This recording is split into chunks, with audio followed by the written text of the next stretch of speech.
The poison looked like sugar. The choice felt like dying.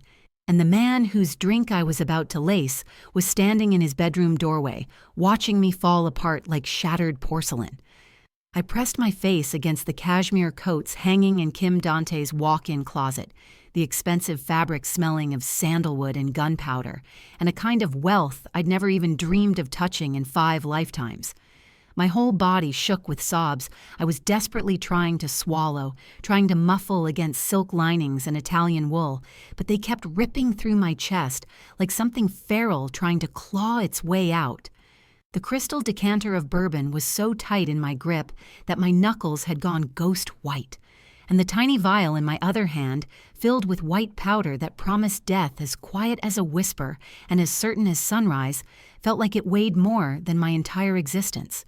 More than my soul, more than the 4 years I'd spent loving a little boy who was dying because I couldn't afford to save him. Then the door didn't just open. It exploded inward. The hinges screamed as the heavy wood slammed against the wall, flooding my hiding place with harsh light that felt like exposure, like judgment, like the end of everything. I knew, in that single devastating moment, that my carefully constructed lies had just shattered beyond any hope of repair. Standing there in the doorway, taking up the entire frame with his 6'4" presence that always made the air feel dangerous and thin, was Kim Dante himself, the dragon, the most feared crime lord in the entire Pacific Northwest, the man whose morning coffee I prepared at exactly 6:45 in hand-painted porcelain cups I washed by hand because he said machines left residue, the man whose obsidian eyes could make career criminals confess to crimes they hadn't even committed yet, whose reputation was built on calculated violence and a kind of cold precision that made people disappear without a trace. He stood there shirtless, and I could see every inch of the artwork that marked him as lethal. A dragon coiled up his ribcage in black and gold ink, so detailed that the scales seemed to shift when he breathed. The Kim family crest sat over his heart, a phoenix rising from flames, marking him as someone born into darkness who'd learned to make it beautiful. Fresh blood was splattered across his knuckles from whatever brutal business he'd just finished handling in the basement I was never allowed to enter. He held a gun in one hand, his phone in the other, and his expression shifted from lethal readiness to something I'd never seen cross his devastatingly dangerous face before, genuine concern. For 9 months I'd been the perfect ghost, the efficient, invisible housekeeper who never flinched when blood-stained men tracked violence across the marble floors I'd have to clean, who never asked questions about the duffel bags stuffed with cash or the conversations in Korean about territories and shipments and people who needed to vanish, who kept my eyes down and my hands steady even when his world of organized crime crashed against the walls of this penthouse like violent waves against fragile glass. I had been so careful, so meticulously professional, cleaning his empire with microfiber cloths and lemon-scented polish, keeping my inappropriate awareness of him buried so deep beneath survival instinct that I almost convinced myself it didn't exist. But now everything was crumbling, and the one person I never wanted to see me broken was staring at me with an intensity that made my already racing heart feel like it might explode right through my ribcage. Because I wasn't just caught crying. I was caught with murder in my hands and desperation in my heart, standing in his closet like the traitor they'd forced me to become. "Amara," he said. The way my name rolled off his tongue in that deep, commanding voice that usually barked orders about handling problems and eliminating threats made something inside my chest crack even wider, because there was a gentleness there I'd never heard before, a softness that seemed impossible coming from a man who reportedly once killed 4 rivals with a katana in an underground fight ring, never breaking a sweat, never showing an ounce of mercy. He stepped into the closet, and suddenly the space felt impossibly small. His broad shoulders and muscular frame swallowed all the oxygen, and I watched through tear-blurred vision as he holstered his gun with practiced ease before reaching out with one large, calloused hand to tilt my chin up with surprising tenderness, forcing me to meet those storm-dark eyes that seemed to see straight through every defense I'd ever built, every lie I'd ever told, every desperate prayer I'd whispered into darkness. "Who made you cry?" he asked, his voice dropping to something soft and deadly. And then, with the casual certainty of a man who solved problems with permanent solutions, he added, "And how would you like me to dispose of their body?" The question should have terrified me, should have reminded me exactly what kind of man I worked for, what kind of darkness lived behind those expensive tailored suits, and that calculating gaze that missed nothing, ever. But instead, something warm and desperate unfurled in my stomach, because for the first time in my entire life, someone was offering to shoulder my burdens, to eliminate my problems with the kind of brutal efficiency that only a man like Kim Dante could provide, a man who commanded an empire built on fear and loyalty and blood money. I opened my mouth to lie, to brush it off as nothing, to maintain the professional distance that had kept me employed and alive for these past 9 months. But the words died in my throat when I saw the way his jaw clenched, the way his free hand curled into a fist at his side, as if he was physically restraining himself from hunting down whoever had caused my tears, from burning the entire city down, until I smiled again. Then his eyes, those bottomless black eyes that missed absolutely nothing, dropped to my hands, to the crystal decanter of bourbon, to the vial of white powder clutched in my shaking fingers like a confession I couldn't take back. The air in the closet changed, went cold and sharp as a blade pressed against skin. "Amara," he said again. But this time my name sounded different, dangerous, like a question and an accusation and a promise of violence, all wrapped into 3 syllables that felt like they could cut me open. I couldn't breathe, couldn't move, couldn't do anything but watch as Kim Dante, the dragon, the man who'd shown me more respect in 9 months than anyone had in my entire life, reached down and gently, so impossibly gently, took the vial from my trembling hand. He held it up to the light, watching the white powder shift inside the glass. His expression remained perfectly neutral, perfectly controlled, but I could see the muscle jumping in his jaw, could feel the tension radiating off him in waves. "Did they promise you he wouldn't feel pain?" he asked, his voice soft as silk, deadly as the poison itself. My breath caught. He knew about Isaiah, about my son. "Because they lied to you, Amara." And then, while I watched in absolute frozen horror, he uncapped the vial, poured the white powder into the bourbon I'd been meant to serve him during his midnight routine, swirled it once to mix, and lifted the glass to his lips. "No!" The scream tore from my throat as I lunged forward, my hands reaching desperately to knock the glass away, to stop him from swallowing what should have been his death. But he was faster, always faster. He caught both my wrists with one hand while he drank with the other, his eyes never leaving mine as he swallowed down what should have killed him within minutes. The glass hit the floor when he finished, shattering into 1,000 glittering pieces, just like everything I thought I understood about this moment. But Kim Dante didn't collapse, didn't gasp for air, didn't die. He just stood there, perfectly still, perfectly alive, watching me fall apart with an expression that was somehow tender and terrifying all at once. "I've spent the last 6 years building immunity to 17 different toxins," he said quietly, his thumb stroking the inside of my wrist where my pulse hammered wildly. "Small doses every day, ricin, arsenic, cyanide compounds, hemlock derivatives, just in case someone got close enough to try exactly this." I couldn't process his words, couldn't understand. "But I didn't want to test my limits tonight," he continued, releasing my wrists so he could cup my face in both hands, forcing me to look at him even though I wanted to disappear, wanted to die, wanted anything but this. "4 days ago I swapped the poison in your apartment. What you just watched me drink was powdered sugar and water." My legs gave out. Only his hands kept me upright, his grip strong and steady while my entire world tilted sideways. "I've been watching you, Jagia," he continued, using the Korean endearment that meant something precious, something cherished. "Watching you agonize every single night over whether you could actually do it, whether you could kill me to save your son. And you know what I learned about you, Amara?" I couldn't speak, could barely breathe through the sobs that were building again. His thumb brushed away a tear that had escaped down my cheek. "You couldn't. Even when they told you Isaiah would die screaming. Even when they sent you videos of him suffering in that hospital bed, tubes in his little arms. Even then, you couldn't pull the trigger. You'd rather watch your own The bedroom hit me like a physical force.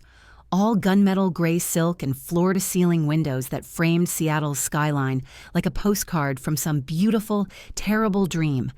Rain hammered the glass in violent sheets, each drop catching the neon glow from the streets below, turning the entire room into a kaleidoscope of crimson and electric blue shadows that made everything feel unreal. My feet barely touched the cold marble floor as Dante pulled me forward, his grip on my wrist neither cruel nor gentle, just absolute, the kind of touch that said, "You don't get to fall apart yet, not until I allow it." I tried to wrench free anyway, my voice cracking like broken glass. "Please, Isaiah needs his medication. They said if I didn't finish the job by midnight, they'd stop his treatment. They said he'd start seizing again, and I can't watch him." The words dissolved into hiccuping sobs because my brain couldn't process it anymore. The poison that wasn't poison. The test I'd apparently failed by not being a murderer. The way this man had swallowed what should have been his death just to prove some kind of point about my character that I didn't understand. Dante released me so suddenly that I stumbled, catching myself on the edge of a bed that could have easily fit 6 people. The sheets were black silk, because of course they were. Everything in this place screamed control, from the minimalist art on the walls, abstract violence in shades of red, to the single white orchid on the nightstand. Perfect, and probably more expensive than 3 months of my rent. He moved to the window, his bare back to me, and I saw the full artwork for the first time in proper light. The dragon wasn't just on his ribcage. It coiled across his entire back in obsidian and gold ink, scales so detailed and intricate they seemed to shift and breathe with each movement.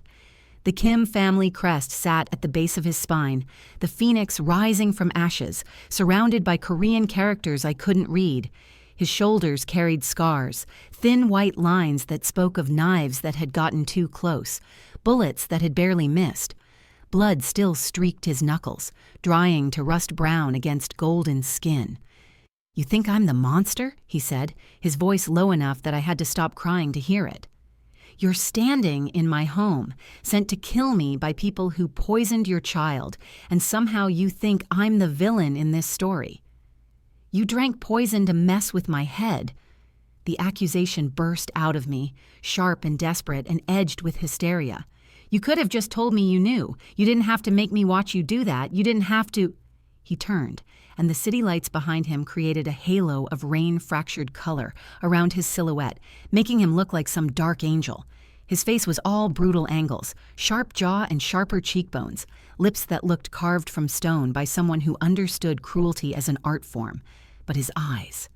God, his eyes were the worst part. Dark and depthless, they didn't just look at me.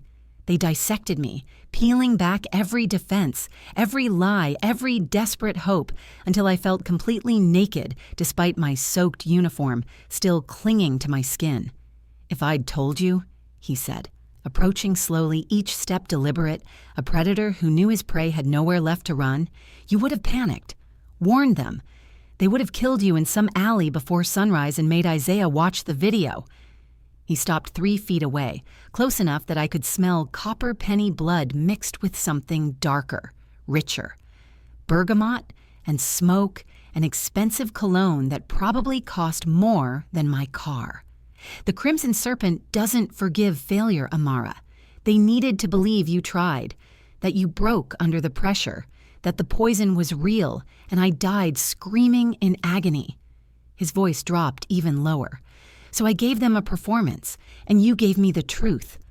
My hands fisted in my stained apron, the white fabric now gray with dust and tears. What truth? That I'm a coward? That I can't even save my own— The word son stuck in my throat, jagged and cutting, because Marcus had made me lie. "Say he's your nephew," he'd insisted, his eyes wild with fear, and something else I hadn't recognized then. "They'll use a kid against you differently if they know he's yours. Trust me, Amara. I'm trying to protect you both." "That you're not a killer," Dante said, his voice softening just barely. just enough to feel like a caress instead of a command. The serpent has sent 37 people before you. Smiling bartenders, friendly mechanics, a therapist once who lasted 3 sessions before she tried to inject me during a vulnerability exercise.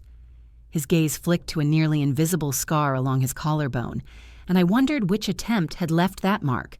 None of them hesitated, he continued. You did. Even with your nephew dying, even with videos of him crying for you, you couldn't pour the glass. You stood in my closet for 47 minutes, Amara. I watched you on the security feed, watched you try to work up the courage and fail over and over again. He's not. I bit my lip hard enough to taste copper. Isaiah is 4 years old. He has nightmares about sea monsters, and he won't eat anything green, and he... My voice shattered completely. He's running out of time, and you're standing here playing psychological games while he's dying.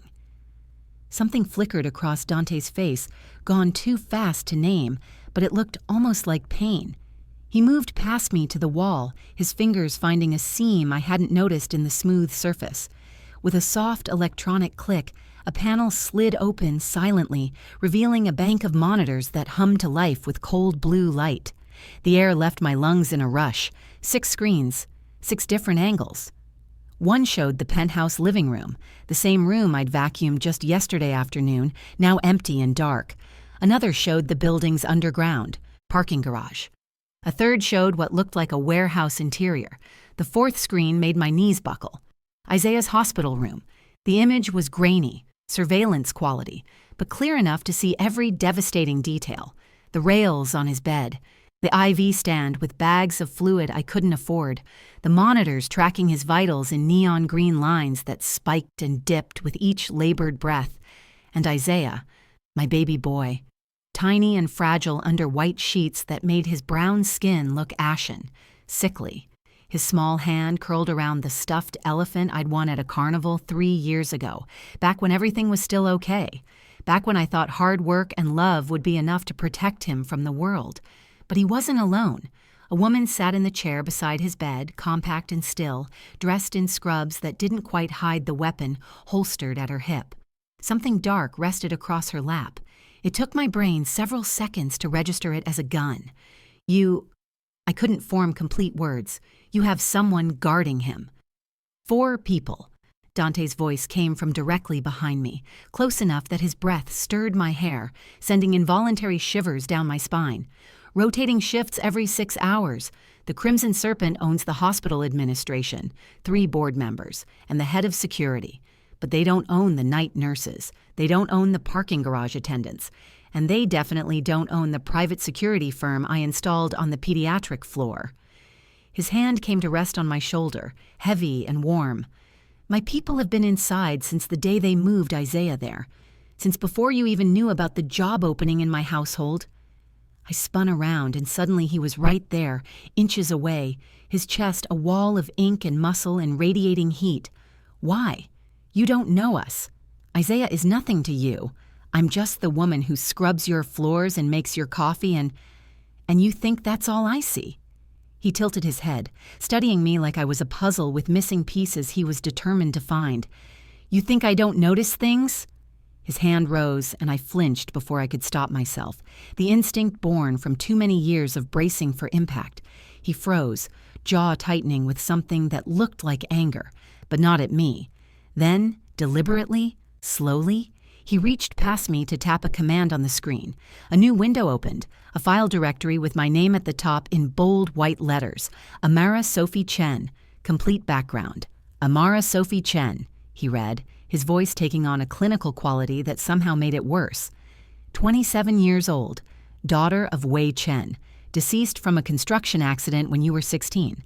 Mother, Linda Chen, deceased from complications of diabetes when you were 22. No siblings listed on any legal document.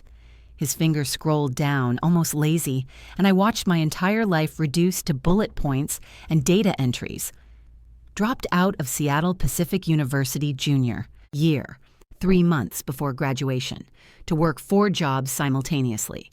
Certified nursing assistant, but your license lapsed 8 months ago when you couldn't afford the $500 renewal fee. My stomach turned to ice. Each word felt like a violation.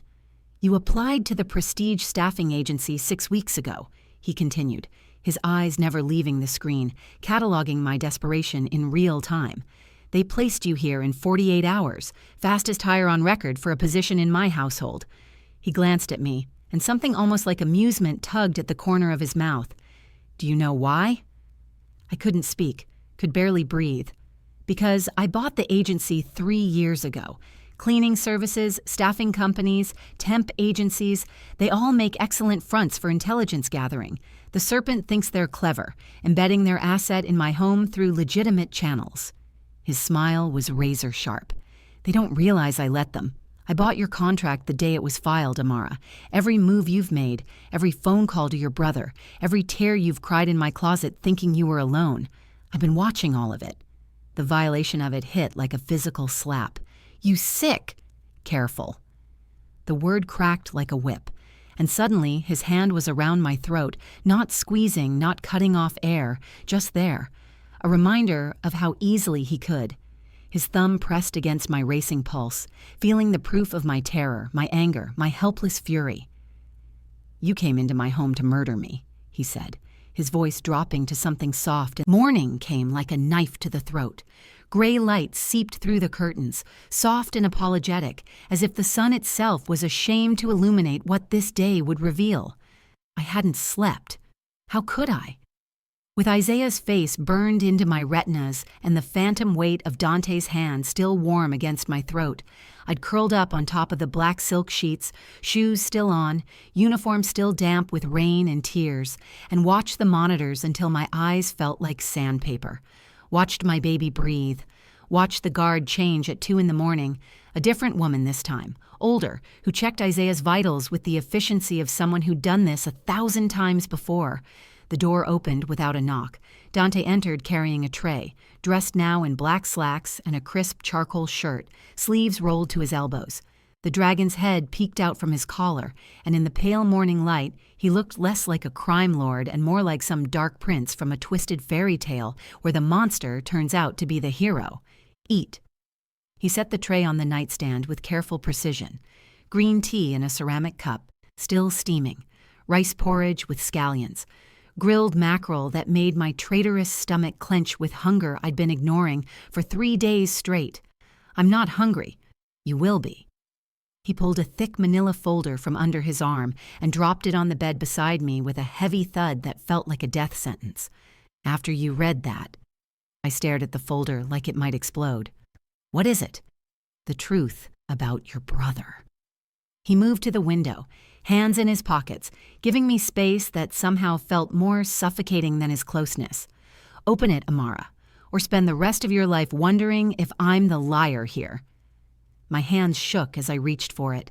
The folder was still warm from where it had been tucked against his body, and that small intimacy made my skin prickle with something I didn't want to examine. Inside, there were photographs, bank statements, security footage stills printed on glossy paper.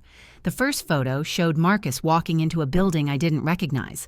Brick facade with neon signage, a red serpent glowing above the door like a warning. The timestamp read, 3 months ago.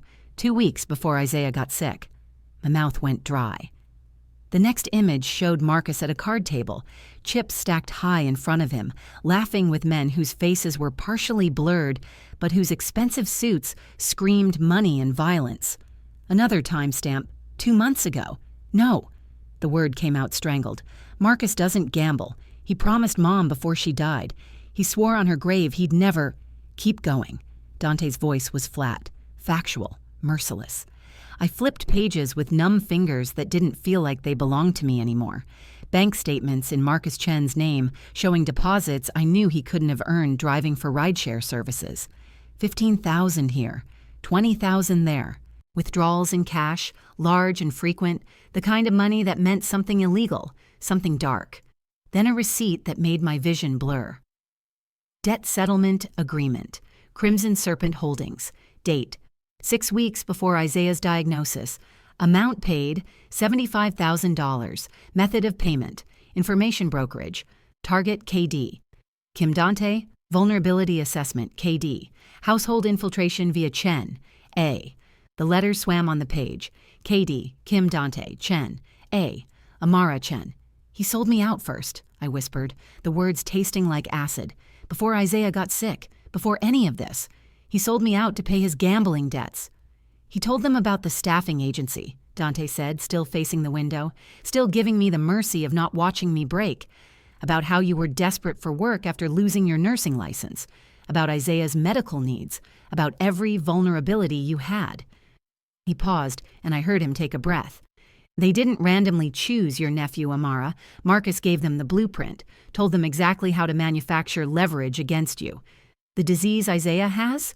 It was synthesized in a lab, custom made to need a specific antidote that only the serpent controls. Your brother handed them the knife and showed them exactly where to stab. The folder slipped from my hands. Photos scattered across the black sheets like evidence at a crime scene, each one a small death. One landed face up, Marcus shaking hands with a woman in crimson silk. Her face was sharp and elegant, older, with silver threading through black hair pulled into a severe bun. She wore authority like other people wore perfume. Her smile was cultured, refined, and absolutely deadly. "The Serpent Queen," I breathed. "My grandmother," Dante replied, and his voice carried a weight that made me look up sharply. "You're what?" He turned from the window, and his expression was terrible in its careful blankness. "It's a long story, but the short version is that she hates everything I've built, hates that I took over the Kim family business from my father and cleaned it up, hates that I refuse to follow the old ways of human trafficking and drug running, hates that I won't marry the woman she chose to secure her political alliances." He crossed to the bed, crouching down so we were eye level, and even through my shock I registered how devastating he was up close. All sharp edges and dangerous grace, like a blade made human. So she built her own empire to rival mine, the Crimson Serpent Syndicate, and she's been trying to kill me for 3 years using every method imaginable. "And my brother," I said slowly, pieces clicking together in a picture so ugly I wanted to look away, "owed money, got desperate, made a deal." "He told her about you," Dante confirmed, picking up the photo and studying it with clinical detachment. "About Isaiah. She synthesized the disease specifically, Amara, custom designed to create maximum desperation. Then she offered you a way to save him. All you had to do was poison me." The room tilted. I gripped the edge of the bed, breathing hard, because the pieces were coming together, and the picture they formed was so much worse than I'd imagined. My own brother. My blood. The person who'd held me at Mom's funeral and promised we'd survive anything together. "Marcus knew," I said, and it wasn't a question anymore. He knew they'd use Isaiah like this. He knew they'd make him sick. He knew. My voice cracked completely. He was there when Isaiah was born. He cried when he held him the first time. He said he'd protect him always. He said he needed money more than he needed a conscience. Dante rose, and suddenly he was too close, his presence filling the space between us. "I'm sorry. I know you want him to be better than this. But men like him don't change, Amara. They just get better at lying." "You don't know him." "I know his type." His hand came up, and this time I didn't flinch when he cupped my face, tilting it up so I had to meet his eyes. "I've killed dozens of them, small-time hustlers who think they can play in the big leagues, who convince themselves that selling out family is just survival, who tell themselves it's not their fault right up until the moment someone puts a bullet in their head for being a liability." Tears spilled over, hot and angry and full of a grief I didn't know how to process. "So what? You want me to hate him? You want me to thank you for destroying the last family I have left?" "I want you to survive." His thumb brushed my cheekbone, wiping away moisture with a tenderness that made my chest physically ache. "Because the serpent won't stop with Isaiah. Once you failed to kill me, you became a loose end. And Marcus?" His grip tightened just enough to make me focus. "He's already spending the second half of his payout. He won't save you when they come for you next. He'll sell you out again if it means keeping himself safe." "He's still my family," I choked out, but the words felt hollow now, empty. "No." Dante's voice was absolute. "He was your family, past tense. The moment he traded Isaiah's life for poker chips, he severed that tie. You just haven't accepted it yet." I wanted to scream at him, wanted to claw that certainty out of his eyes. But the photos were right there, scattered across the bed like autopsy reports, and I couldn't unsee them, couldn't unfeel the cold truth settling into my bones like frost. Why do you care? The question came out broken. What am I to you? Why go through all this elaborate setup just to... The door burst open with enough force to slam against the wall. A man strode in, tall and lean with silver-streaked hair and a suit too expensive for anyone who wasn't either a Fortune 500 CEO or a high-level criminal. He stopped short when he saw us, Dante's hand still cradling my face, me with tears streaming and evidence of betrayal everywhere. "Hyungnim," the man said in Korean, then switched to accented English when he saw me. "We have a situation." Dante didn't move, didn't drop his hand. "I'm busy, Jin." The serpent called. Jin's gaze flicked to me, something like pity crossing his features. "They want proof of death by noon tomorrow or they start cutting pieces off the kid, 1 finger per hour until you comply." The world dropped out from under me. Dante's hand fell from my face. When he turned to Jin, the gentle man who'd wiped my tears was gone. In his place stood something cold and lethal, a switch flipped so fast I almost didn't catch the transition. How did they know the poison failed? One question, but it carried the weight of a death sentence. Jin grimaced. "Someone talked. We're tracking it down now, but find them." Dante's voice was ice wrapped in silk. "Bring them to the basement, alive. I want to know exactly what they said and who they said it to. And the Queen?" For a heartbeat, I thought he meant me, and my lungs seized. But Dante shook his head, already moving toward his closet. "Tell my grandmother I'll meet. Neutral ground. Tomorrow at sunset." He pulled out a black jacket, shrugging it on with practiced efficiency. "Tell her I'll bring proof of cooperation." Jin nodded and vanished as quickly as he'd appeared. I grabbed Dante's arm, desperation making me bold. "Proof of cooperation? What does that mean? You can't just hand me over to..." "I can't." The car was black, sleek, and smelled like leather and gun oil and the kind of danger that made your survival instincts scream to run. I sat in the back beside Dante wearing clothes that fit too perfectly to be coincidence. Black slacks that hugged my curves, a silk blouse the color of deep burgundy wine, shoes that looked like they belonged in a museum, not on actual pavement. He'd handed them to me without explanation an hour ago, and I'd been too numb from the bone marrow revelation to argue. Jin drove, silent and efficient, navigating Seattle's rain-soaked streets like he knew every shortcut, every blind spot, every place where the law didn't quite reach. The sky was bruised purple and gray, the sun setting behind storm clouds that looked like violence waiting to happen. Dante hadn't spoken since we left the penthouse. He sat with one arm stretched across the back of the seat, not touching me but close enough that I felt the heat of him, the coiled tension that suggested he could explode into lethal action at any second. "Why your grandmother?" I asked finally, because the silence was suffocating.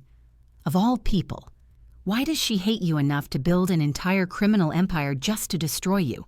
He didn't look at me, just watched the city slide past through tinted windows. "Because she believes blood is destiny, that the Kim family should stay in the old business. Protection rackets, human trafficking, contract killing, the kind of operations that make you rich but hollow you out from the inside." His jaw tightened, and I saw the muscle jump.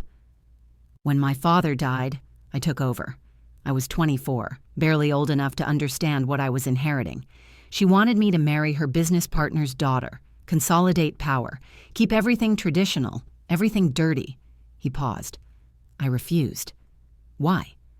"Because I met someone." His voice dropped, and for the first time I heard something vulnerable beneath the steel. A woman who thought I could be more than my last name, who made me want to burn the old empire down and build something cleaner, something I wouldn't have to hide from the world. My chest tightened. What happened to her? My grandmother had her killed. Flat, factual, devastating. Staged it to look like a rival gang execution. By the time I discovered the truth, it was too late, so I did what I should have done from the start. I exiled her, took everything she'd built, and dismantled her power base brick by brick. He finally looked at me, and his eyes were full of ghosts. She retaliated by forming the Crimson Serpent. We've been at war ever since. 3 years of moves and countermoves, each of us trying to destroy the other without crossing certain lines. His hand moved, fingers brushing my cheek so lightly I might have imagined it. But you, Amara, you made her desperate enough to cross those lines, because she knows what you are to me. A bone marrow match, I whispered, but it sounded hollow even to my own ears. No. His thumb traced my lower lip, and my breath hitched despite everything. You're the first person in 3 years who made me want to try again, to believe there's still something in me worth saving. The car stopped before I could respond. I blinked, realizing we'd pulled up to a building that looked ancient and sacred. Traditional architecture, all curved roof lines and red pillars, nestled between modern glass towers like a piece of history that refused to die. A wooden sign with Korean characters hung above the entrance. What is this place? A tea house, Dante said, already out of the car. He opened my door, offering his hand. Neutral ground. My grandmother is traditional in some ways. She won't spill blood in a place like this. It's considered sacred. Won't, I repeated, taking his hand because I had no choice. But she could. His smile was sharp and dark. She could. But then she'd lose face with the old families who still respect tradition, and face is everything to her. Inside, the tea house was a study in contrasts. Dark wood and silk screens painted with cherry blossoms, traditional low tables with cushions for kneeling, but men in expensive suits stationed at every exit, weapons barely concealed under tailored jackets, the scent of jasmine tea mixed with something metallic underneath, fear maybe, or the promise of violence held in check by cultural ritual. An elderly woman in traditional hanbok greeted us, bowing deeply. She murmured something in Korean to Dante, who responded in the same language, his tone respectful but commanding. She led us through the main room past other patrons who quickly looked away, recognizing danger when they saw it. The private room in the back was beautiful in a way that felt intentional, calculated. Paper screens painted with dragons and phoenixes, locked in eternal battle. A low table set with porcelain teacups, so delicate they looked like they might shatter if you breathed on them too hard. Silk cushions in deep red, and at the head of the table sat a woman who could only be the Serpent Queen. She was smaller than I'd imagined from the photos, bird-boned and elegant, her silver-streaked hair coiled into a perfect bun that probably took an hour to achieve. She wore a crimson hanbok, traditional and expensive, embroidered with gold thread that caught the light. Her hands were folded in her lap like she was posing for a portrait in a museum. But her face, God, her face was Dante's in feminine form. The same sharp cheekbones, the same cruel beauty, the same eyes that looked like they could see straight through flesh to the weakness beneath. "Grandson," she said in perfect British accented English, "you brought your pet." Dante's hand tightened on my back, a warning or comfort I couldn't tell. "Grandmother, you asked for proof of cooperation. Here she is." The old woman's gaze slid to me and I felt dissected, studied, catalogued as something less than human. "The poisoner who couldn't poison," she said, her voice dripping with disdain. "How disappointing. I expected more from someone who carries such rare genetic markers." She knew. Of course she knew about the bone marrow match. She probably knew before Dante did. "Sit," she commanded, gesturing to the cushions across from her. "Let's discuss your failure properly." We sat, me beside Dante, close enough that our thighs touched. He poured tea with practiced grace, hands steady, and passed me a cup that I held but didn't drink. Across the table, 2 men flanked the Serpent Queen, both young and brutal-looking, both watching us with the kind of attention that preceded violence. "You killed my best operative," the Queen said conversationally, sipping her tea like we were discussing weather. "The one who recruited this girl's brother, Marcus Chen. Such a useful tool." "Marcus Chen is alive," Dante replied, his voice perfectly calm. "For now. Though after reviewing his gambling debts and seeing how quickly he spent your money, I'm reconsidering whether he's worth the cost of bullets." My breath caught. He knew where Marcus was, had him somewhere. The Queen smiled, and it was like watching a snake bare its fangs. The brother who sold her out for $75,000. Poetic, isn't it? Family is always the sharpest knife. Her eyes found mine. Tell me, girl, how does it feel knowing your own blood traded you and a child for gambling chips? The rage that had been building in my chest since I saw those photos threatened to explode, but I swallowed it down, played the role Dante had coached me on during the drive. It feels, I said, keeping my voice steady, like I chose the wrong side, but I'm a fast learner. Are you? She set down her cup with a delicate clink. Then you understand that child lives only because my grandson finds you useful. The moment he extracts what he needs from your bone marrow, the boy's treatment stops. So I suggest you make yourself very, very cooperative. Before I could respond, Dante's hand found mine under the table, squeezing once. A signal. I leaned into him, letting my free hand rest on his thigh, playing the part of the desperate woman who'd chosen survival over morality. I understand perfectly. The Queen's smile sharpened like a blade being whetted. How sweet. He's made you his whore already. Dante moved so fast I barely saw it. One second he was sitting beside me. The next he had a knife pressed to the throat of the guard on the Queen's right, the blade dimpling skin, a single drop of blood welling dark and wet against the silver edge. Careful, grandmother, he said, his voice soft as silk and twice as dangerous. Insult her again, and I'll paint your screens with his blood, and then I'll start on the other one, and then I'll come for you. The room crystallized into frozen violence. The second guard reached for his weapon, but the Queen raised one delicate hand, stopping him with just that small gesture. Her face remained placid, but I saw the calculation happening behind her eyes, a reassessment of threat levels, of how far her grandson would actually go. Still so dramatic, she murmured, but very well. The girl is off limits verbally, though I notice you didn't say I couldn't touch her. Dante released the guard, who stumbled back clutching his throat and sat down again. He pulled me close, his arm around my shoulders, proprietary and deliberate, making a statement. 2 weeks, he said. Give Isaiah 2 weeks without interference. No more manufactured complications. No more threats. In exchange, I'll give you a location, the warehouse on Pier 47 that you've been hunting for, full inventory of everything I've taken from your operations. Not good enough.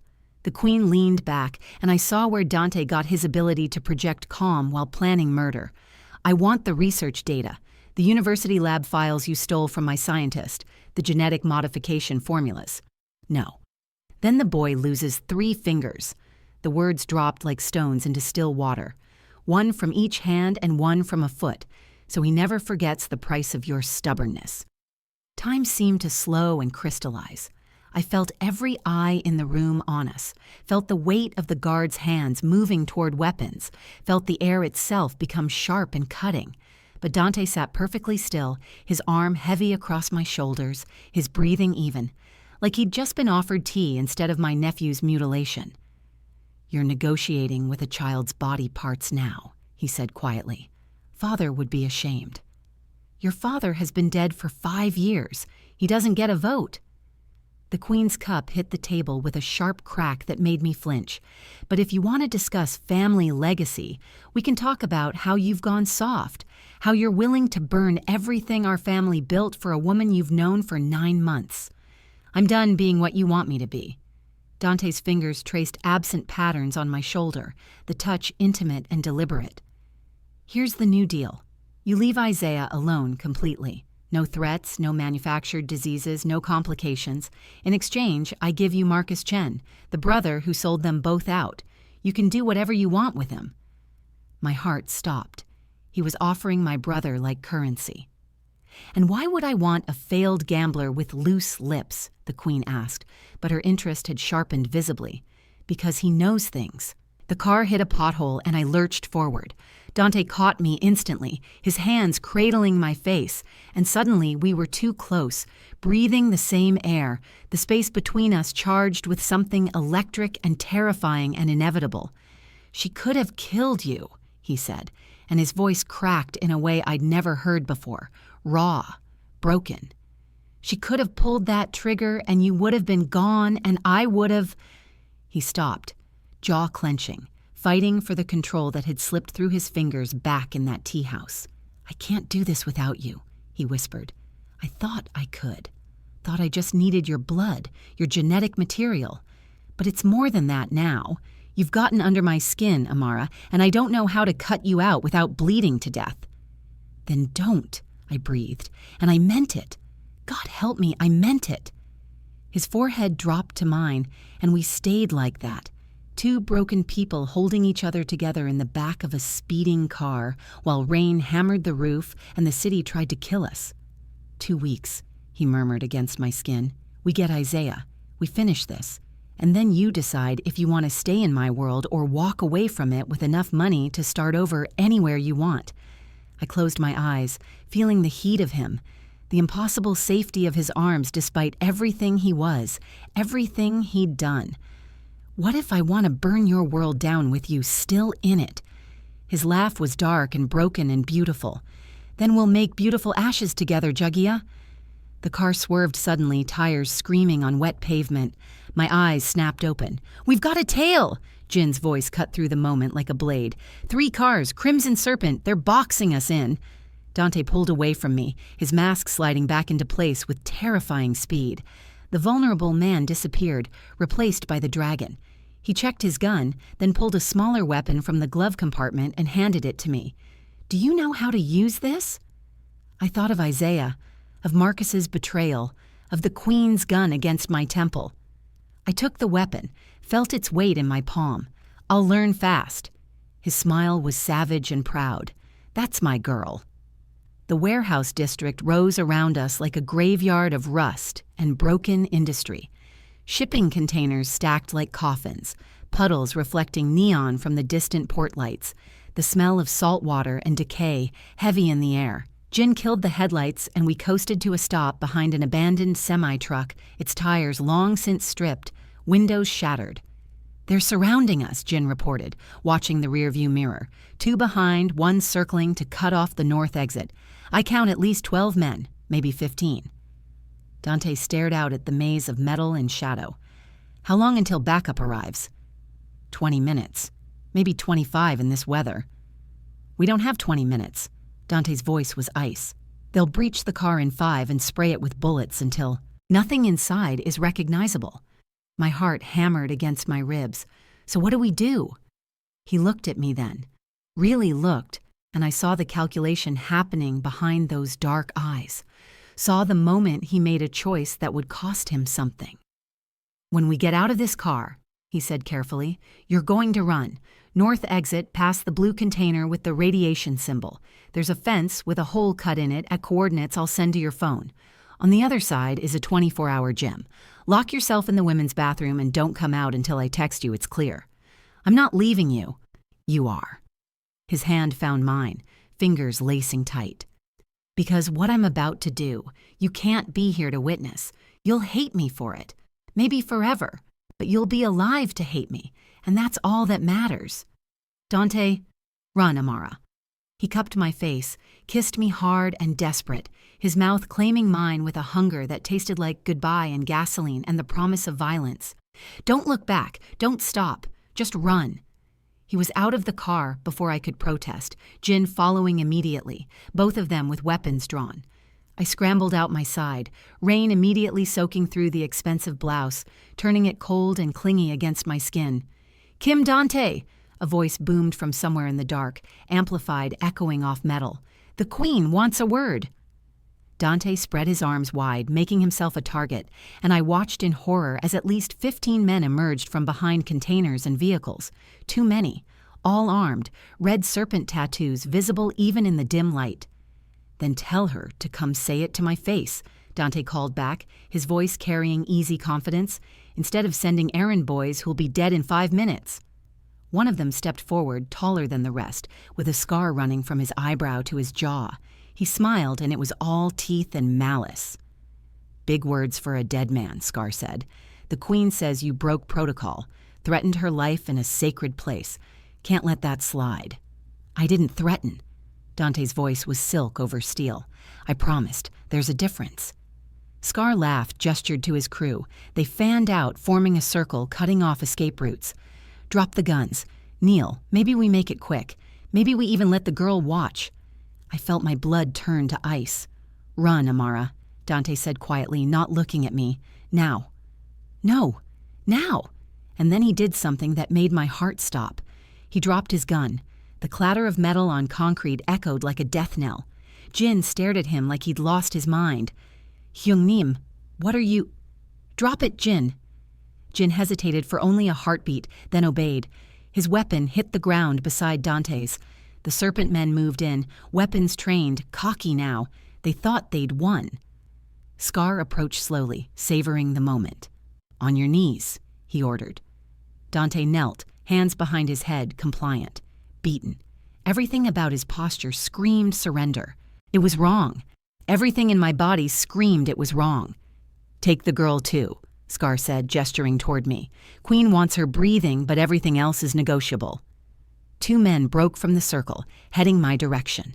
I raised my gun with shaking hands, but I'd never fired a weapon in my life, and they knew it. Amara! Dante's voice cut through my panic, still calm, still controlled. Run! Don't look back! Don't stop! Just run! The sound of gunfire exploded behind me, but not from the serpent men. From Dante. I ran, sprinted toward the blue container with the radiation warning, my lungs burning, rain blinding me. Behind me, the sounds of violence erupted like a war zone. Rapid gunfire, men shouting, screaming, the wet sound of flesh being torn apart. I found the fence, found the hole Jin had cut weeks ago preparing for exactly this scenario, and threw myself through it. Metal scraped my arms, tearing the expensive silk. The gym was there, glowing fluorescent and surreal, completely out of place in this industrial nightmare. I crashed through the door and locked it, then stumbled to the women's bathroom and locked that too. Pressed my back against the cold tile wall and slid down, shaking so hard my teeth chattered. The gunfire continued for what felt like hours, but was probably only minutes. Then silence, heavy and absolute. My phone buzzed. Unknown number. I almost didn't answer, but something made me. Amara Chen, a woman's voice, calm and professional. Who is this? Seattle PD, we have a situation at the warehouse district near Pier 47. Multiple casualties. One survivor is asking for you specifically. The world tilted. Is he alive? Ma'am, I need you to— I hung up and ran. The warehouse was a war zone bathed in red and blue strobe lights that turned everything into a nightmare. Police cars, ambulances, body bags being loaded, crime scene tape fluttering in the wind like funeral ribbons. I ducked under it, running toward the cluster of EMTs. An officer grabbed my arm. Ma'am, you can't— That's my— I didn't know what to call Dante. Employer, captor. The man I was falling in love with despite every reason not to. Please. Something in my face made the officer's expression soften. He led me to an ambulance parked at the edge of the scene. Dante sat on the back bumper, shirtless, covered in blood. So much blood I couldn't tell where he ended, and the violence began. An EMT was wrapping his ribs, and I counted wounds. One in his shoulder, two in his side, one that had grazed his neck, leaving a red smile below his jaw, another across his forearm, but he was alive, breathing. And when he saw me, his face crumpled with relief and regret, twisted together. You weren't supposed to come back, he said hoarsely. I pushed past the EMT and grabbed his face, needing to feel the heat of him, the reality. You got shot. 4 times, 5 times, you're covered in blood. Vest caught 3. He winced as the EMT tightened a bandage. The others missed anything vital. Jin had a backup piece strapped to his ankle. They didn't check properly, got sloppy when they thought we'd surrendered. He reached up, his bloody hand cupping my cheek, and I didn't care about the mess. I got 6 of them before they even realized what was happening, he continued, his voice hollow. Jin got 4, the rest— He gestured vaguely at the body bags. I told you not to come back, told you not to see this, not to know what I'm capable of. I already knew, I said, and I meant it. I kissed him right there with police and EMTs watching, with his blood on my hands and rain washing it away in pink rivulets. Kissed him until he made a sound low in his throat and pulled me closer despite his wounds. When I pulled back, I pressed my forehead to his. I knew what you were. I chose you anyway. His hands shook as they cupped my face. Why? Because you chose me first. I brushed my thumb over his split lip. Because you gave up your empire for 2 weeks with Isaiah. Because you're the monster who makes me feel safe. The EMT cleared her throat. Sir, you need a hospital. No hospitals. Dante stood, swaying slightly. Amara, call Jin. We're going to the medical facility where Isaiah is. You're bleeding. I'll bleed there. He grabbed my hand, his grip weak but determined. We don't have time. The police will want statements I can't give without exposing everything. And we need to… His phone rang. He answered, listened, and his face went completely white. When? One word, but it carried the weight of devastation. He listened more, then slowly lowered the phone. What? I demanded. What happened? While we were pinned down here? His voice was carefully controlled, but I heard the fury beneath. A second Serpent team hit the medical facility. My blood turned to ice. Isaiah. They took him. He pulled me close, his arms steel bands around me despite his injuries. They have your nephew, Amara, and my grandmother just sent a video. He held up his phone. On the screen, Isaiah sat in a chair too big for his small body, looking terrified but unharmed. Behind him stood the Queen, her hand resting almost gently on his shoulder. 2 days, grandson. Her voice came through the speaker, cold and clear. Bring me Marcus Chen and the research encryption key, or the boy starts losing pieces. 1 finger every 12 hours until you comply. The video cut off. I couldn't breathe, couldn't think. My baby was in the hands of that monster. We're going to get him back, Dante said, his voice dropping to something deadly. I promise you, Amara, we're going to burn her entire operation to the ground and get Isaiah back. He pulled away just enough to look into my eyes, and what I saw there was absolute certainty wrapped in obsessive determination. But I need you to trust me one more time, he said. What I'm about to do, it's going to get dark. Darker than the warehouse. Darker than anything you've seen. Can you handle that? I thought of Isaiah's terrified face on that screen, thought of the Queen's cold smile, thought of everything I'd already survived to get this far. Burn it all down, I whispered. Whatever it takes. His smile was terrible and beautiful.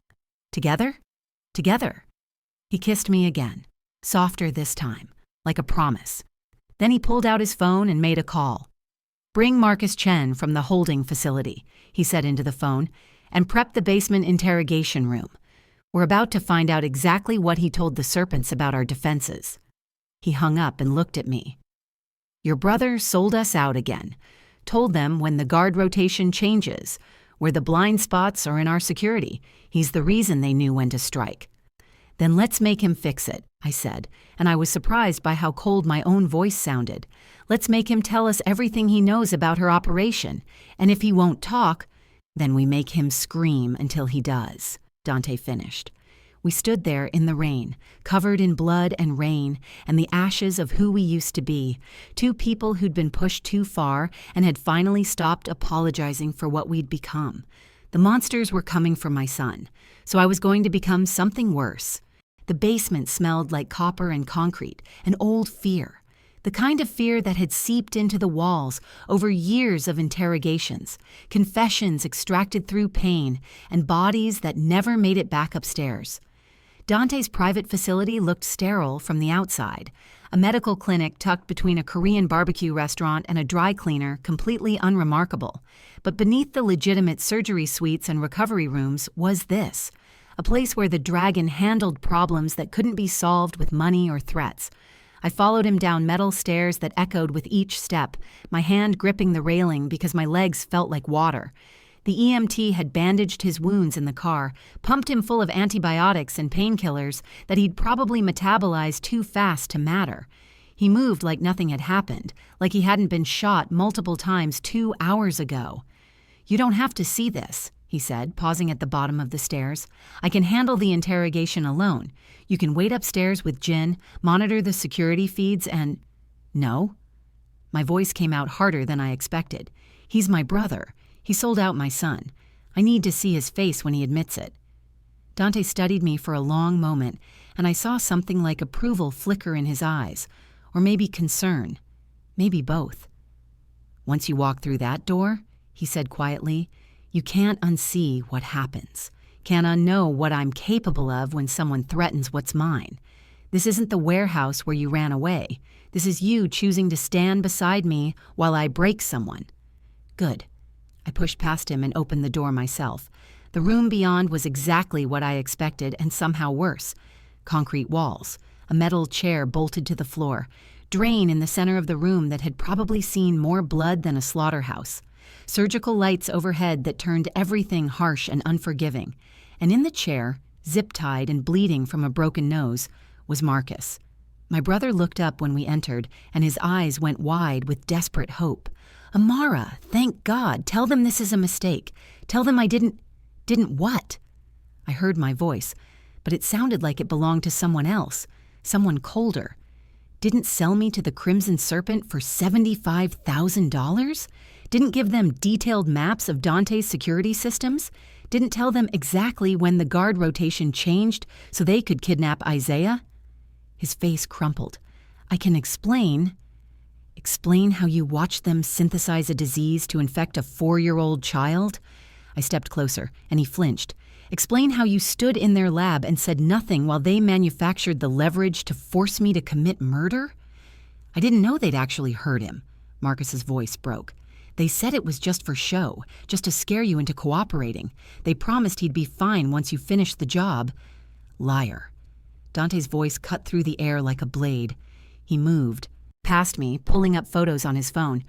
This is you, 2 months ago, standing in the lab while they ran toxicity tests on blood samples. Isaiah's blood samples, Marcus. You were there when they calibrated the dosage. He held up the phone, and I saw my brother's face in the photo, clear as day, standing beside a scientist in a white coat, looking uncomfortable, but not stopping anything. You knew, I whispered. You knew they were poisoning him, and you said nothing. They would have killed me. He lurched forward against his restraints. I owed money to people who don't negotiate, Amara. The Serpent offered to clear my debts, pay me, keep me safe. All I had to do was give them information. I didn't have a choice. Everyone has a choice. Dante crouched down in front of him, and even injured, even bandaged and probably running on adrenaline in spite, he radiated lethal authority. You chose poker over family. You chose your life over a child's, and now you're going to choose how much pain you endure before you tell me everything. He pulled out a knife, long, slim, the kind of blade designed for precision rather than brutality. Marcus's eyes went wild with terror. What do you know? Please, I'll talk. I'll tell you everything. I know you will. Dante tested the edge against his thumb, drawing a thin line of blood. The question is whether you'll tell me truth or more convenient lies. So we're going to establish some ground rules first. He looked back at me. Last chance to leave, Jagia. I pulled up a metal stool and sat down. Ask your questions. Something flickered across Dante's face. Pride, maybe, or recognition that I'd just crossed a line I couldn't uncross. He turned back to Marcus. The Serpent's compound, Dante said conversationally. Where is she keeping the boy? I don't know the exact location. The knife moved faster than I could track. Marcus screamed as a shallow cut opened across his forearm, precise and deliberate. Not deep enough to hit anything vital, but enough to hurt like hell. Wrong answer. Dante's voice remained perfectly calm. I know you've been to the compound. Your phone's GPS data shows 7 visits over the past 3 months, so let's try again. Where is she keeping Isaiah? Marcus sobbed, blood dripping from his arm. The estate in the hills, outside Redmond, the one with the Victorian architecture. It's got a medical wing in the east corridor, 3rd floor. Security? At least 40 guards, rotating shifts, cameras everywhere, biometric locks on the medical wing. Weaknesses? Marcus hesitated, and I saw Dante's hand tighten on the knife. The service entrance, Marcus gasped out. On the north side, it's how they bring in supplies. The lock is just mechanical, no biometrics. Guards change at 6 a.m. and 6 p.m. There's a 3-minute window where the corridor is unwatched. Dante glanced at me. Did you know about the service entrance? No, I swear, I just learned about it last week when I was there for... He stopped. For what? My voice was ice. For the payment, he admitted, not meeting my eyes.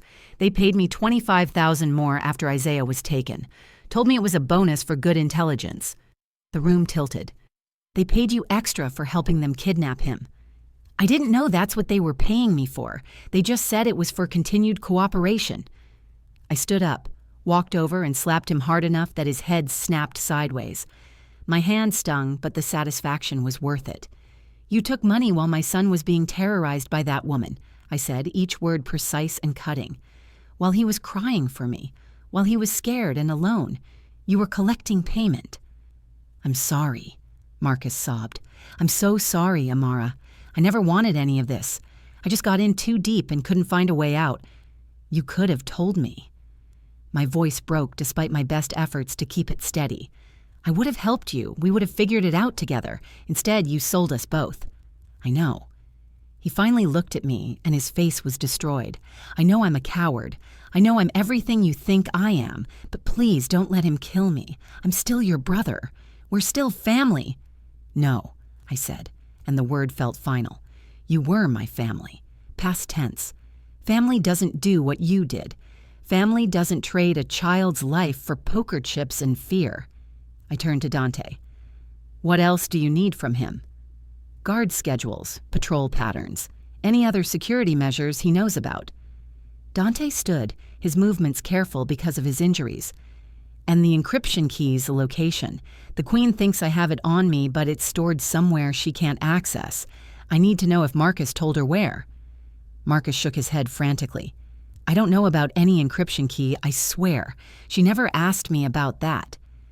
Dante studied him for a long moment, then nodded. I believe you. You're too much of a coward to lie right now. He pulled out his phone and started recording. Tell me everything you know about the compound's security, every detail.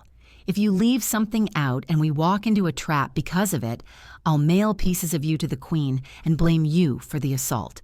Understand? For the next 20 minutes, Marcus talked. Spilled everything about guard rotations, camera blind spots, the medical wing's layout, where the Queen usually positioned herself, which guards were loyal versus which ones were just mercenaries who could be bought. I listened to every word, memorizing details, watching my brother betray his employer with the same ease he'd betrayed me. Some people, I realized, were just built to survive by selling others out. It was in their nature, like scorpions and stinging. When Marcus finally finished, exhausted and still bleeding, Dante turned off the recording. What happens to him now? I asked. Dante looked at me, his expression unreadable. That's not my choice to make. He's your brother. Your decision. I stared at Marcus, who looked back at me with desperate, pleading eyes. The same eyes that used to look at me with love when we were kids.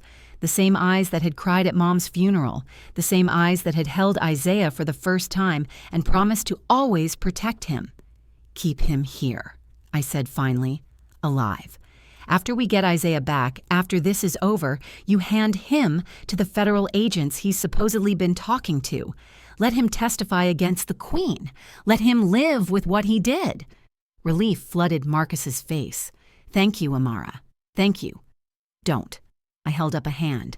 I'm not doing this for you. I'm doing it because Isaiah shouldn't grow up knowing his uncle was murdered, even if that uncle is a piece of shit who doesn't deserve the air he breathes. But you and me, we're done. Forever. I walked to the door without looking back. Dante followed me out, and we climbed the stairs in silence. At the top, he caught my arm gently. You okay? No. I leaned against the wall, suddenly exhausted. But I will be once we get Isaiah back. He pulled me close, careful of his bandages, and I let myself sink into his warmth. We stood like that for a long moment, two people who'd been through hell and were preparing to walk back in.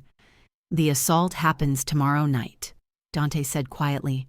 We hit the compound at 6 p.m. during the guard change, 3-minute window to breach the service entrance. Jin is pulling together a team of 20, our best people. We go in fast, extract Isaiah, and burn the whole thing down on our way out. And your grandmother? His arms tightened around me. She doesn't leave that compound alive. This ends tomorrow. I pulled back to look at him. I'm coming with you. Amara, no, I'm coming, I repeated firmly. He's my son. I'm not waiting in a car while you risk your life. We do this together.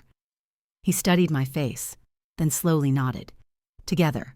But you follow my lead. You stay close to me. And if I tell you to run, you run. Agreed? Agreed. He kissed me then, soft and deep, his hands cradling my face like I was something precious he was terrified of breaking. When he pulled back, his forehead rested against mine. After tomorrow, he whispered, if we survive this, I want you to know something. What? I love you. The words were simple, devastating. I know it's fast. I know it's insane. I know I'm a killer who's dragged you into darkness. But I love you, Amara, and Isaiah, and I will burn the entire world down to keep you both safe. Tears pricked my eyes. I love you too, even though I shouldn't, even though you're dangerous and violent and you've shown me things I can never unsee. I kissed him again. I choose you anyway. Then let's go get our son back, he said. Our son. Not my nephew, not Isaiah. Our son. And in that moment, standing in the hallway of a building where we'd just interrogated my brother, I realized that somewhere along the way, we'd become a family. A twisted, violent, completely unconventional family, but a family nonetheless. Tomorrow, we'd either rescue Isaiah and destroy the woman who'd terrorized us, or we'd die trying, but we'd do it together. And that was enough. The war room was exactly what it sounded like. A converted storage room filled with monitors, maps spread across tables, weapons laid out with military precision. Jin stood at the center, briefing the team Dante had assembled. 20 people, all loyal, all lethal, all ready to walk into hell. I stood beside Dante wearing tactical gear that Jin had sized for me. Kevlar vest, combat boots, a gun holstered at my hip that I'd spent the last 3 hours learning to actually use. Remember, Dante addressed the room, his voice carrying command that made everyone straighten. The primary objective is the boy. Everything else is secondary. We get Isaiah out alive no matter what. Understood? A chorus of affirmatives. The queen is mine, he continued. No one touches her except me. That's not negotiable. He looked at me. Ready? I thought of Isaiah's face on that video, thought of the queen's cold smile, thought of everything I'd survived to get here. Let's bring him home. The compound looked like something from a Gothic nightmare. Victorian architecture rising against a bruised twilight sky, all turrets and stone walls with manicured gardens that probably cost more to maintain than most people earned in a year. Beautiful and deadly, just like the woman who lived inside.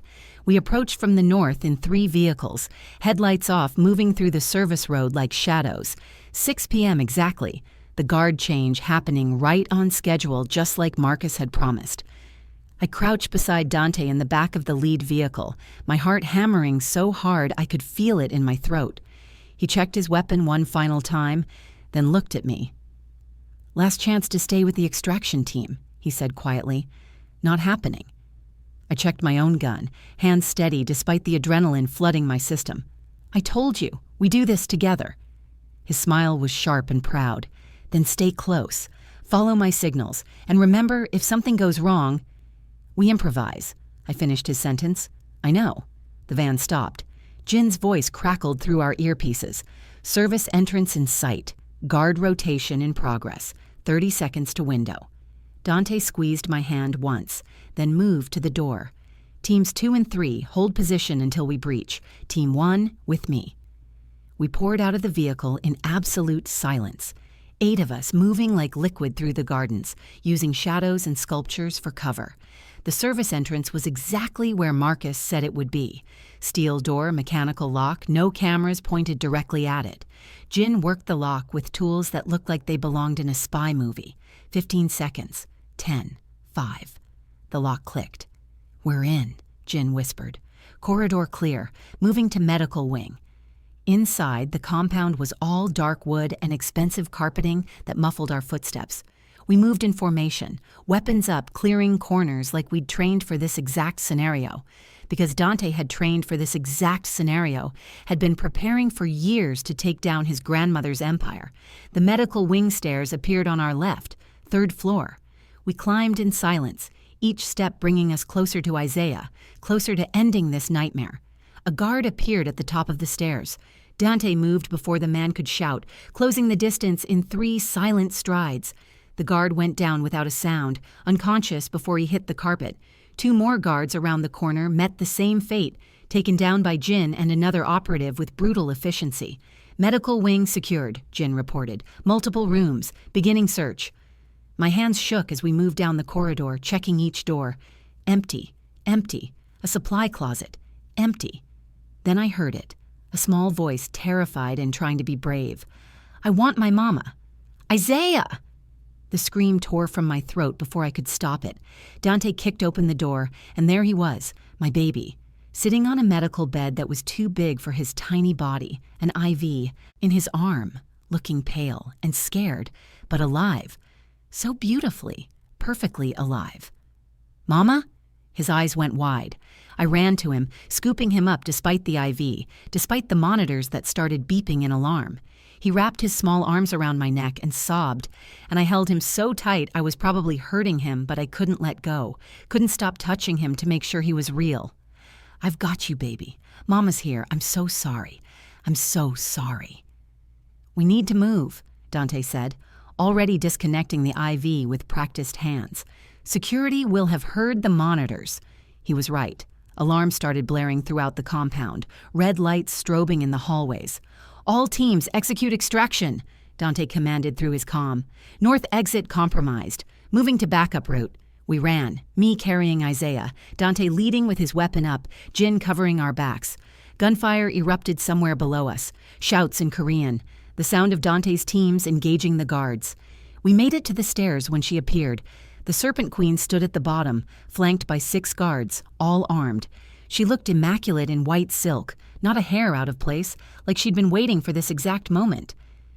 Grandson, she said calmly, you're making a terrible mistake.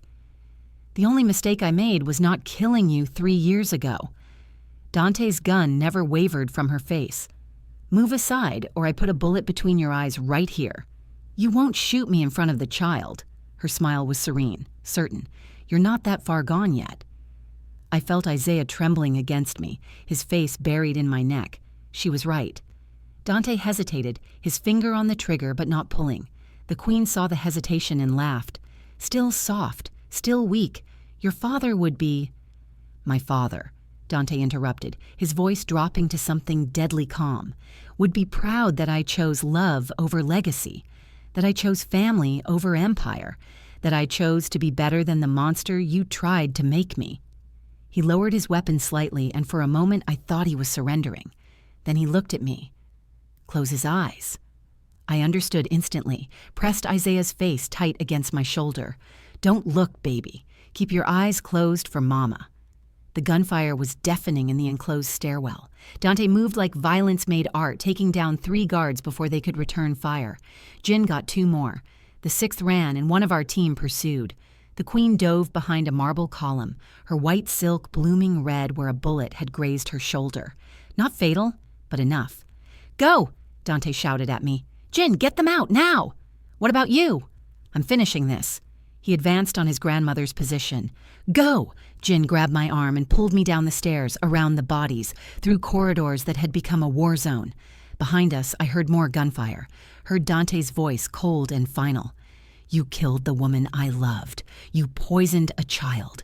You turned our family legacy into a nightmare. This ends now. A single shot, then silence.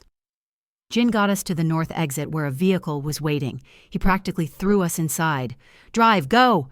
The driver floored it, tires screaming on the circular driveway. I looked back through the rear window and saw smoke beginning to pour from the compound's windows, flames licking at the Victorian gables. Dante, I gasped. He's still in there. He knows what he's doing, Jin said, but his voice was tight with worry. The compound receded behind us, and just as we hit the main road, explosions rocked the building. One after another, methodical and devastating. The entire east wing collapsed in a shower of stone and timber. No! I screamed. Isaiah was crying, clinging to me. Mama, what's happening? Where's Dante?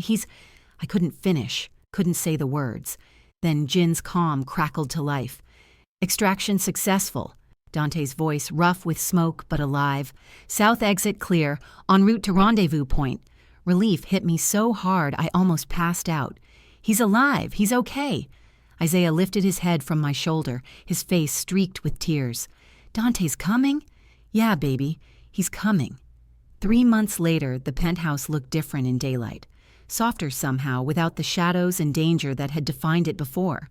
The closet where I'd once stood with poison in my hands had been completely renovated, painted sky blue with clouds on the ceiling, filled with toys and books and everything a 4-year-old boy could want. Isaiah's room, his sanctuary. I stood in the doorway watching him play with his dinosaurs, arranging them in careful lines while he narrated an elaborate story about meteors and survival. His color was back, warm brown skin glowing with health. The disease was gone, flushed from his system by treatments synthesized from my bone marrow, the same extraction that had saved Dante's life.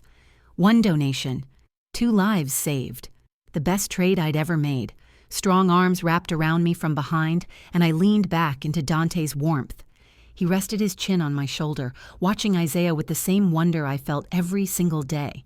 "He's asking about dinosaur documentaries again," Dante murmured. "I think he's going to be a paleontologist. Or a storyteller." I smiled. He gets that from both of us. We stood there in comfortable silence, and I marveled at how much had changed in 3 months. The Crimson Serpent Syndicate had collapsed without the Queen's leadership, her remaining operations absorbed or dismantled by federal agents. Marcus had testified, secured his immunity deal, and disappeared into witness protection. I'd never see him again. That chapter was closed. Dante had kept his promise. He'd stepped back from the Kim family business, handed operations to Jin while he focused on legitimate enterprises. Tech investments, real estate, clean money that didn't come with blood on it. We were trying to build something better, something Isaiah could be proud of, when he was old enough to understand. "Mama! Dante!" Isaiah ran over, holding up a plastic T-Rex. "Look, I found the one you got me." Dante crouched down, his movements easy despite the scars that now marked his torso. Permanent reminders of the warehouse, the compound, everything we'd survived. "That's a beauty. What's his name?" "Rex, because he's a king." Isaiah's logic was unassailable. "Like you, Dante, you're a king too." Something soft crossed Dante's face. Over the past 3 months, he and Isaiah had formed a bond that made my chest ache in the best way. Bedtime stories every night, breakfast together every morning, Dante teaching Isaiah Korean words while Isaiah taught him about dinosaur periods, a family unconventional and born from darkness, but real. "Actually," Dante said slowly, glancing up at me with an expression I couldn't quite read, "I wanted to talk to you both about something." He reached into his pocket and pulled out a small velvet box. My heart stopped. "Isaiah," Dante said seriously, "I need to ask you a very important question first. Man to man." Isaiah straightened, trying to look grown up. "Okay. Would it be okay with you if I married your mama? If I became your family, officially?" Isaiah's eyes went huge. "You mean like, you'd be my dad? If you wanted me to be." Isaiah launched himself at Dante, nearly knocking him over. Yes. Can I call you Dad now, can I?" Dante's arms wrapped around him, and I saw his eyes go glassy. "Yeah, buddy, you can call me Dad." Isaiah pulled back. "Mama has to say yes first, though. That's how proposals work. I saw it in a movie." Dante stood, still holding the box, and turned to me. For a man who'd faced down dozens of armed enemies, who'd burned down his grandmother's empire, who'd killed without hesitation to protect us, he looked nervous. "Amara Chen," he said quietly. "I know this is insane. I know we've only known each other for a year. I know I dragged you into darkness and violence and a world you never asked for." He opened the box, revealing a ring that was somehow perfect, simple, elegant. A single diamond that caught the light. "But you're the first person who made me want to be better than what I was born to be. You stood beside me when you should have run. You chose me when you had every reason not to." His voice roughened. "I love you. I love Isaiah, and I want to spend the rest of my life proving I'm worthy of that choice you made." Tears streamed down my face. "Yes. Yes? Yes, you impossible, dangerous, beautiful man. Yes." He slid the ring onto my finger, then kissed me while Isaiah cheered and danced around us, his dinosaurs forgotten. When we pulled apart, Dante rested his forehead against mine. No more secrets, no more darkness. Just this, just us. Just us, I agreed. That night, after Isaiah had fallen asleep clutching his T-Rex, after we'd tucked him in and dimmed the glow-in-the-dark stars, Dante and I stood at the penthouse windows looking out over Seattle. The city glittered below us, same as it always had, but it felt different now, less threatening, like we'd finally found our place in it. "Do you ever regret it?" I asked quietly. "Giving up the empire? Burning it all down?" He pulled me close, his arms secure around my waist. "Not even for a second. I traded an empire built on fear for a family built on love. That's the best deal I've ever made." I thought about the poison in the closet that had started everything. The impossible choice between murder and motherhood. The man who was supposed to be my victim becoming my salvation. "We were supposed to destroy each other," I murmured. "Instead, we saved each other." He kissed my temple. Funny how that worked out. Outside, the city continued its chaos. But inside our penthouse fortress, we'd built something that violence couldn't touch. A home, a family, a future that didn't require looking over our shoulders. The poison was gone, the monsters were dead, and the man I'd been sent to kill was teaching my son about dinosaurs and reading bedtime stories in Korean. Some love stories are written in blood and ashes. Some families are forged in fire. And sometimes, the monster you're supposed to fear becomes the only one who makes you feel safe. "Come to bed, Jagia," Dante whispered. "Tomorrow we start planning the wedding. Isaiah already has opinions about dinosaur-themed decorations." I laughed, letting him lead me away from the windows. Of course he does. We walked through the penthouse that had once been my prison and was now my home, past the closet that had been transformed from a place of tears into a nursery of dreams, past the bedroom where we'd first admitted this impossible thing between us, into a future we'd bled for, fought for, and finally won. Together. Always together.